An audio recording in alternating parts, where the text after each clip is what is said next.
গল্পের শুরুতে আমাদের জিয়ানইয়াং শহর দেখানো হয়েছে, যেখানে লোকেরা তাদের জীবন বাঁচাতে দৌড়াচ্ছে, কারণ শহরে একটি বিশাল অ্যানাকন্ডা দেখা দিয়েছে। এটি দেখতে খুবই বিপজ্জনক এবং ভয়ঙ্কর এবং ভবনে উঠতে শুরু করে। তারপর আমরা এক দম্পতিকে দেখতে পাই। সেই মুহূর্তে তারা এই অ্যানাকন্ডাটি দেখে ভীত হয়ে পড়ে। অ্যানাকন্ডাটি পুরো ভবনে উঠতে শুরু করে এবং মানুষেরা চিৎকার করতে থাকে। তারপর দৃশ্যটি বদলে যায় এবং আমরা এই সিনেমার প্রধান চরিত্র নাসাইকে দেখতে পাই, যে অজগর সাপের খবরে ভীত। তাকে বলা হয় যে ভয় পেও না, টিভিতে দেখানো সবকিছুই মিথ্যা। এই কথা শুনে আজিয়ার স্কুলে যাওয়ার সময় হয়ে গেছে।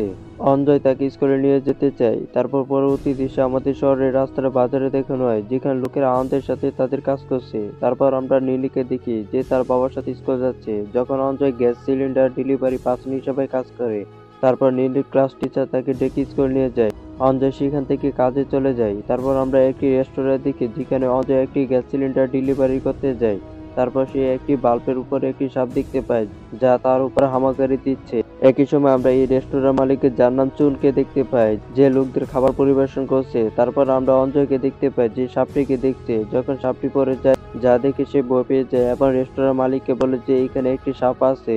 এই কথা শুনে মালিক তৎক্ষণাৎ অঞ্জয়ের কাছে যায় এবং অঞ্জয়কে বলে যে এখানে কোনো সাপ নেই, তুমি শুধু সাপের লতা দেখে ভয় পাচ্ছ, এবং সে এখানে অঞ্জয়কে দিচ্ছে। একই সময় আমরা সেই মেয়েদের দেখতে পাই, যারা তাদের বন্ধু সিসিকে বলছে, সিসি ওটা তোমার বাবা যে এত নোংরা ভাবে থাকে। বন্ধুরা হাজিও নিলে সিসি তার বাবার কাছ থেকে দূরে থাকে, কারণ সে তাকে পছন্দ করে না।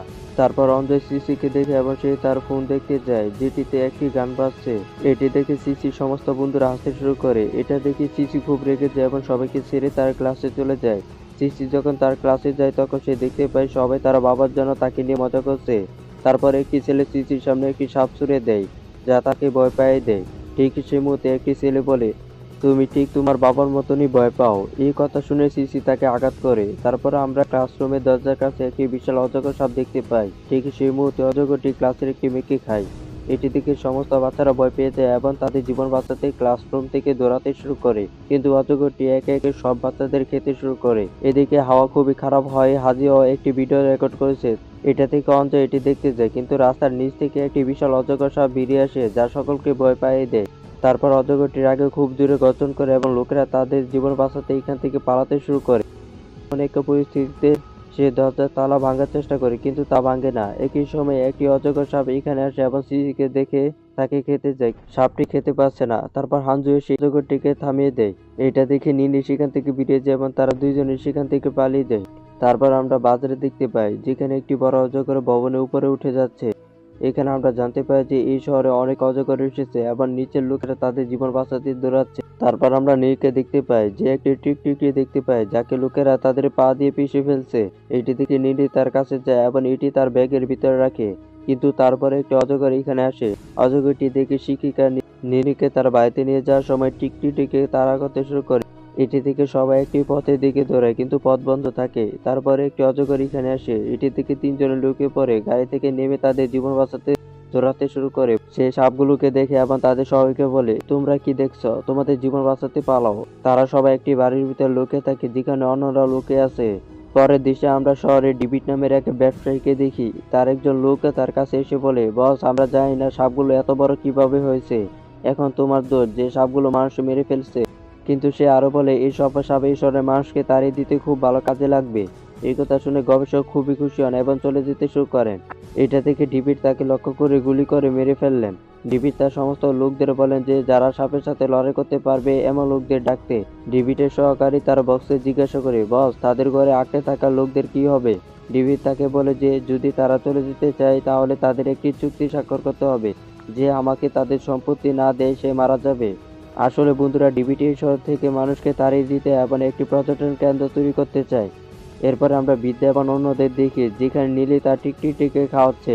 এটা থেকে বৃদ্ধ লোকটি তাকে বলে যে আমাদের এখানে কোনো খাবার নেই, আর তোমাকে শহরের ব্যবসায়ীদের এটা দিতে হবে।